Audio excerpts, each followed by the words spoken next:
Değerli izləyicilər, videonu bəyənib kanala abunə olun ki, hər kəs son xəbərlərdən anında məlumatlansın.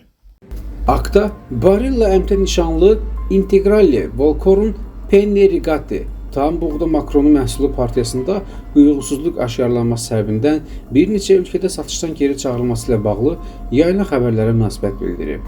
Qurumdan bildirilib ki, xəbərdə qeyd olunan məhsul partiyası ölkəmizə idxal olunmayıb.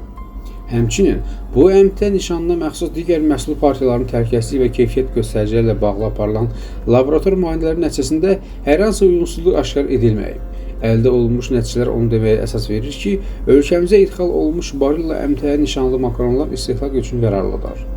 Qeyd edək ki, yayılan xəbərdə İtaliyanın makaron markasında sağlamlıq üçün təhlükəli səviyyədə quruluşun aşkar edildiyi, bu səbəbdən məhsulun geri çağırılması prosesinə start verildiyi bildirilib. İddia 500 qramlıq paketlərdə satılan və 1 mart 2026-cı il tarixinə qədər istifadə müddəti olan partiyalara aid edilib.